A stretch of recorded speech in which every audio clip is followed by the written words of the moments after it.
Most women fear loneliness, but some walk into it willingly, even reverently, not as a punishment, but as a pilgrimage. These are not broken women. They are not the ones who couldn't find a man. They are not leftovers or the forgotten. They are women who have, consciously or unconsciously, chosen the path of inner fire over outer comfort. And that choice rewrites everything. To live alone, truly alone, without the echo of a man's footsteps in the hallway or the steady hum of his approval beneath her decisions, is not just a lifestyle. It is a psychological initiation, a rebirth through solitude. And what if you felt it too? That creeping sense that you were never meant to fill your soul with another's presence, that no amount of romance could complete you because what you are searching for is not in him, it's in you. Carl Jung would say she is answering the call of the self, the capital S self, that divine hidden totality within, pushing her toward individuation. And the first step is silence, not external silence, but the terrifying, echoing stillness of a life where no man is there to reflect her value back to her. This woman begins by confronting the lie she's been told since birth, that her wholeness exists only in union, in being desired, in being chosen. But when she lives alone, no one is choosing her, and yet she still exists, still breathes, still blooms. That moment, that terrifying moment when she realizes she doesn't vanish in the absence of being wanted, that is the death of the false self. The ego weeps. The little girl inside cries out, because without a man's gaze, who is she? She is what remains. This is shadow work in its rawest form. The woman alone confronts not only the fear of physical solitude, but the psychological ghosts that rise from every corner of the psyche. Her abandoned feminine, her shamed masculine, her inner child gasping for affection, her inner mother depleted and resentful, her anima and animus swirling in silent chaos, and still she stays, not because it's easy, but because she knows what lies beyond it. The woman who lives alone begins to see patterns not from magazines or movies, but from her own behavior. She notices how she fawns at the idea of love, how her energy bends toward people who do not value her, how her nervous system floods at breadcrumbs of affection, and she asks, why? Most cannot ask this question. They distract, they rebound, they fall back into arms that feel familiar only because they echo past trauma. But the woman who chooses aloneness has stopped running. She sits in the stillness long enough to meet herself, truly, deeply. And what she finds is not soft, it's not polished, it's not palatable. It's rage, it's grief, it's shame, it's the wound of being told she is too much, or not enough, or both. And yet she holds it, she holds all of it, like a mother rocking her own inner fragmentation. This is what makes her dangerous. Not dangerous in the way the world fears, but in the way the world cannot control. A woman who lives alone without a man has no one to please but herself. And that is threatening to a society that feeds on female compliance. She is no longer adjusting her voice to soothe a man's ego, no longer shaving herself down to be digestible, no longer asking for permission to exist. She is becoming whole, and this is not to say she does not love, but her love now is sacred, no longer desperate, no longer driven by void. It is a love that overflows, not a love that begs, a love born of surplus, not survival. She begins to feel the power of her own rhythms. She eats when she wants, sleeps when she wants, laughs when she wants, not in reaction to a partner's needs but in alignment with her own. She remembers that her body is hers. Her choices are hers. Her life, too, is hers. And here's the part no one tells you. The loneliness never quite leaves. It simply transforms from something heavy and shameful into something reverent, sacred. Because in that solitude, she begins to hear the voice beneath all others, the voice of the self, and that voice does not flatter, it does not seduce. It simply says, you are not broken, you were never broken, you are only buried. Buried under expectation, buried under performance, buried under the hunger to be enough for someone else. But alone, she stops performing, she becomes, and in that becoming, something ancient awakens, a memory, a knowing, a truth that cannot be taught, only remembered, that she is the fire. But becoming the fire is not a romantic journey, it is a crucible, because once the woman begins to embody her own sovereignty, life will test her. The universe in its twisted mercy will send reminders of who she used to be, the ex who calls late at night, offering false comfort, the lonely weekends when everyone else seems paired and perfect, the holidays with empty chairs and full memories. She will be tempted to forget herself, and yet she doesn't. Because something irreversible has shifted inside her. She has glimpsed her own power, and that kind of knowing does not fade. It scars. It brands. It changes the fabric of her reality. She no longer seeks a man to complete her, because she is not a half. She is a whole world unto herself. Jung said that the privilege of a lifetime is to become who you truly are, but most people never pay the price, because the cost is steep. It requires dismembering the false identity, killing the nice girl, burning the caretaker, disowning the woman who watered dead plants just to be loved. It demands a brutal honesty, to see that sometimes she didn't love, she performed love. That sometimes she gave not from abundance but from emptiness, that she called it connection, but it was trauma bonding, that she called it compromise, but it was self-abandonment. And when that truth hits, it is not poetic, it is a collapse. But from that collapse comes the woman who no longer lies to herself. She begins to see men not as saviors or enemies, but as mirrors. She notices how their presence affects her nervous system. Does she feel grounded or anxious, seen or sized up, desired or devoured? And more importantly, she no longer ignores the answer. This is emotional sovereignty. It's not about being cold. It's not about building walls. It's about choosing with clarity. She doesn't need every man to want her. She needs to want herself fully. And in that self-wanting, she reclaims her masculine energy too. Because the woman who lives alone becomes both hunter and nurturer. She provides for herself, protects herself, plans, executes, builds, not because she has something to prove, but because she can. She becomes the inner father she never had, the one who says, "You are safe, you are worthy, you are mine." Do you understand the weight of that?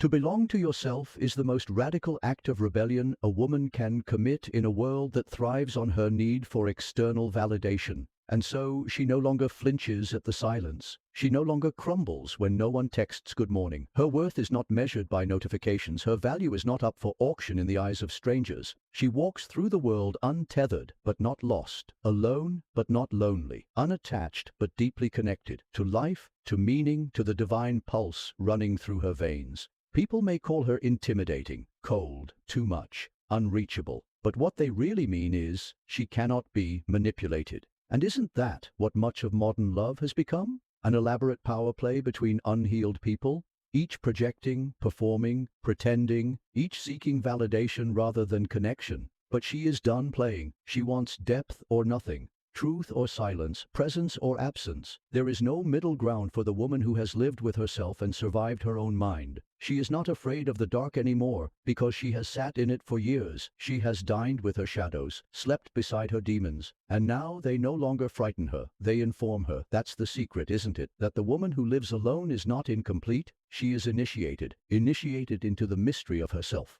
And that mystery is sacred. No one can penetrate it without her permission. No one can define it with their labels. She does not shrink to fit your understanding. She expands beyond it. The archetype she carries is not the damsel or the bride. She is the priestess, the sovereign, the oracle, the wild woman, the queen without a king, not because she lacks, but because she reigns alone. And if a man should one day stand beside her, he will not complete her, he will not save her, he will not tame her, he will rise to meet her. There is a sacred rage that burns within the woman who has tasted her own freedom. It is not the rage of vengeance or bitterness. It is the rage of awakening. The deep, thunderous recognition of how long she was asleep, of how often she bent to be digestible, how many times she swallowed her truth to make others feel safe, how many lifetimes she played small, mistaking survival for love. This is not the rage that destroys, this is the rage that births. In ancient mythology, this woman would be called the dark goddess, not because she is evil, but because she walks in truths others are too afraid to touch. She dances with death, not literal death, but ego death, the death of illusions, the death of control, the death of the persona she once wore like armor. And when a woman walks that path, when she lives alone long enough to shed the noise of the world, her eyes change. Her energy shifts. She no longer reaches, she attracts, not from seduction, but from sovereignty. People feel it. They feel the absence of need, the absence of performative femininity, the absence of emotional hunger, and for many it's disarming, because they're used to women who mold, who appease, who adapt. But she does none of that. She listens to her body, to her gut, to her dreams. She trusts herself now, fully, irrevocably, and that level of self-trust makes her dangerous to anyone who once fed on her doubt. You see, when a woman no longer fears her aloneness, she becomes untouchable. That doesn't mean she's invincible. She still feels pain. She still longs. She still aches in quiet moments. But her pain no longer defines her. It no longer dictates her choices. It no longer drives her into the arms of men who cannot meet her. Because now she meets herself. She offers herself what no lover ever could: radical presence. And it's not always beautiful. Sometimes it's messy. Sometimes it's lonely. Sometimes the silence screams. But she's learned how to hold herself in those moments, to wrap her own arms around her trembling psyche and whisper, "We are safe now. We are seen. We are enough." This is the language of reparenting, of becoming the mother she needed, of becoming the father she lacked, of becoming the partner she searched for in everyone else. That's the real secret, that no man, no partner can give her what she hasn't first given herself. And so she stops waiting. She stops waiting to be chosen, to be understood, to be validated. She stops contorting, stops apologizing, stops over-explaining.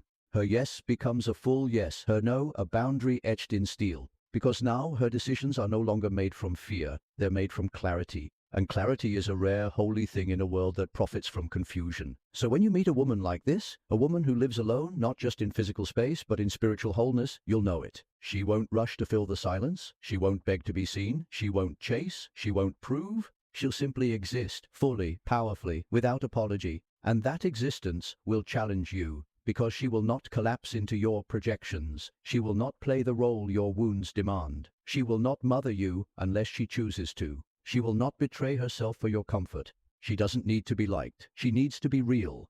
Her presence invites you to meet her, not as a fantasy, but as a mirror, not as a possession, but as a partner.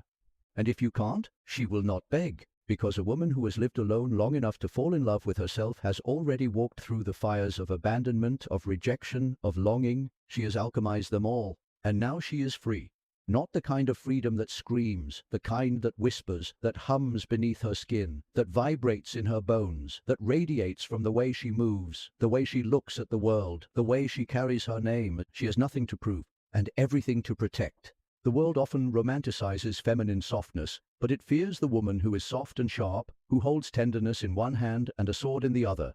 This is the woman who lives alone and has mastered the art of duality. She is both moon and flame, sanctuary and storm. She can listen without judgment, but she will not tolerate disrespect. She can open her heart, but she will never abandon her boundaries. She is fierce because she had to be. She is soft because she chooses to be. That choice is what sets her apart. Most people confuse dependency with connection, but the woman who has lived alone has untangled the two. She no longer sees love as a necessity. She sees it as an offering, a sacred gift to be given, not a void to be filled. And so, her relationships, if they come, become holy ground. She does not look for completion. She looks for resonance. She wants to be met, not fixed, to be seen, not solved, to be held, but never owned. And because she demands nothing less, many will find her too intense, too awake, too whole.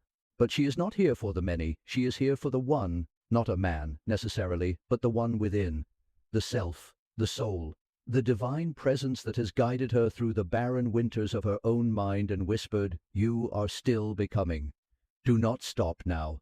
This inner knowing becomes her compass. When she is unsure, she does not outsource her wisdom. She turns inward. She breathes. She listens. She waits. And then she moves. Always from a place of alignment, not anxiety, from desire, not desperation, from clarity, not chaos. She has mastered the sacred pause, the space between the impulse and the action. She does not chase love or success or belonging. She magnetizes it because her energy is rooted, anchored, unshaken. This is not arrogance, it is self-respect. She has suffered enough to know that anything gained through self-abandonment is never truly hers. And so she refuses to play the game, the chase, the proving, the pretending.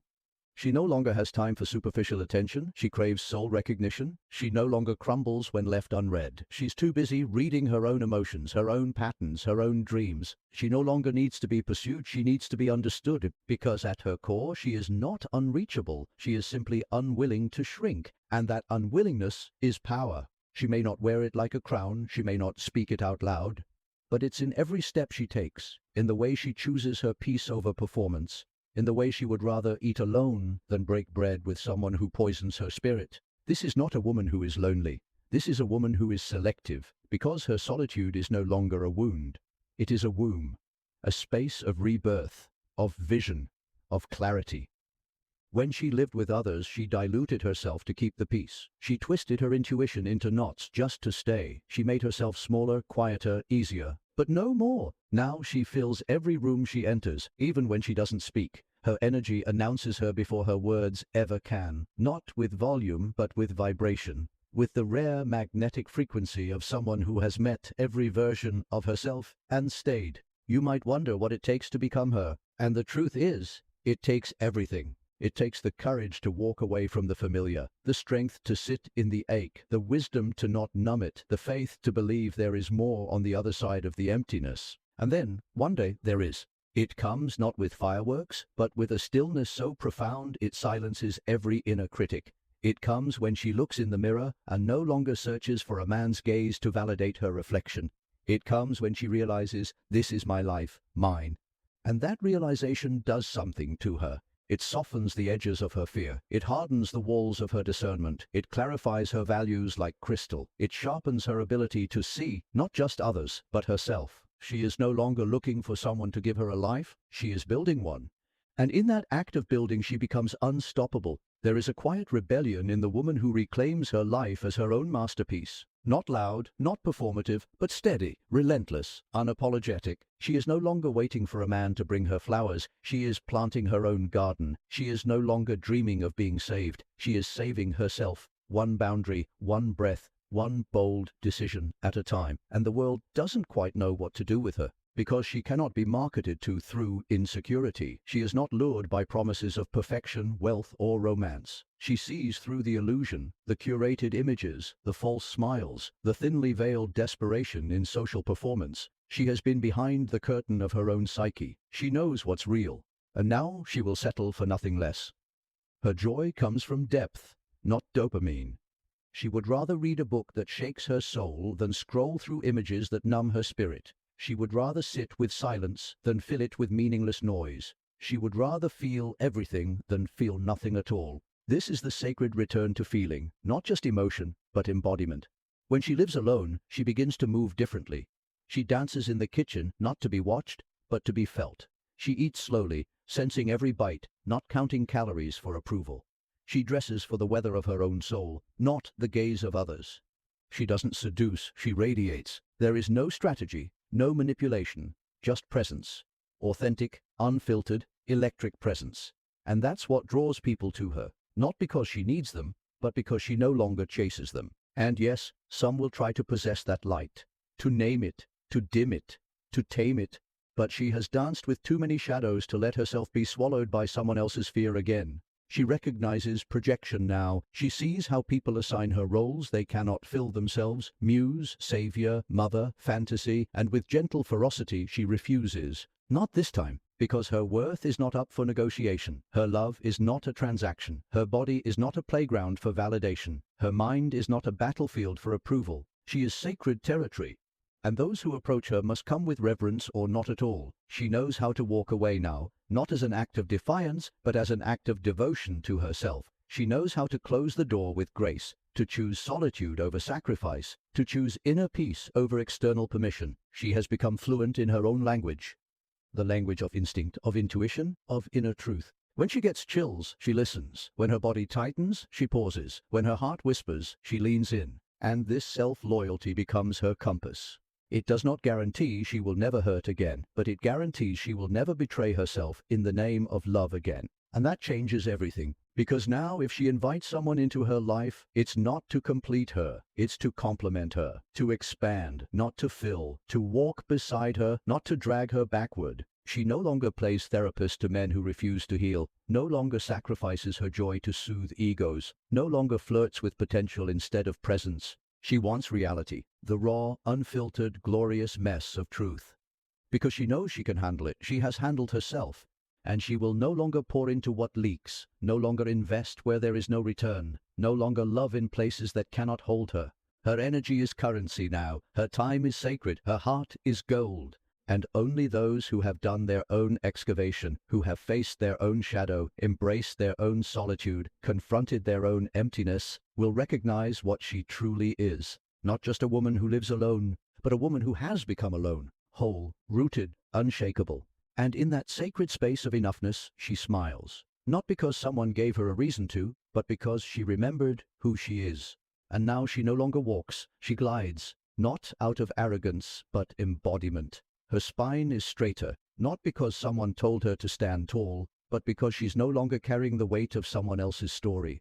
Her eyes hold galaxies, not because she wants to be mysterious, but because she's seen the depths of her own darkness and survived it. This is not confidence built on praise. It's forged in isolation, tempered in silence, refined in rejection. And it is precisely because she has lived without applause that her soul no longer performs. There was a time she would have bartered parts of herself to be seen. But now she knows that being seen is not the same as being valued, that being desired is not the same as being loved, that being kept is not the same as being honored. She has become too wise for illusions, too awake for crumbs, too sacred for games. And so, even when loneliness creeps in, as it still does, she meets it like an old friend. Because it was loneliness that taught her what no relationship ever could, that she is not her roles, not her reflection, not her relationships. She is herself, singular, whole, free, and when she walks through the world now, she carries that knowing like a frequency. She does not need to speak it, it is felt. People pause when she enters the room. They sense something ancient, something untamed, something that does not need but chooses, something that does not beg but offers. Because the woman who lives alone has become an embodiment of choice. She chooses when to give, when to retreat, when to engage, when to release. She does not do it to control, she does it to preserve. Her boundaries are not walls, they are gates, gates that open only to those who knock with clean hands and clear intentions. She has no interest in convincing anyone of her worth. She knows her worth, and that knowing is magnetic, not because it seeks attention, but because it radiates authenticity. In a world addicted to pretense, her truth is intoxicating, but this truth came at a price. It came from walking away from tables where love was conditional, from nights spent wondering if she was too much, or not enough, or both, from staring at her phone, waiting for a text that never came, until one day she put the phone down and picked herself up. And now she texts herself back. She gives herself the closure. She whispers to the parts that still ache, I see you. I'm here. We're safe. And this is not delusion. It is the reparenting of a soul abandoned too many times by those who were never equipped to stay. You see, the woman who lives alone has become her own home. And in that home there is peace, there is fire, there is laughter, music, movement, all for her, by her, with her, not to impress, not to attract, but to feel. Because she no longer waits for life to find her, she creates it every single day. And perhaps one day, someone will walk beside her, not because she's lacking, but because she's overflowing, because she no longer needs love to survive. She chooses it when it aligns. And until then, or even if that day never comes, she is enough. She is not a half waiting to be whole. She is not a princess waiting to be saved. She is not a placeholder in someone else's narrative. She is the author of her own mythology. And the story she writes now is sacred, sovereign, and self-led. There are no happy endings, only new beginnings. There is no fairy tale, only truth. There is no rescue, only revelation. And in that revelation, she rises, unapologetic, unshakable, unowned. The woman who knows her worth doesn't chase, she chooses.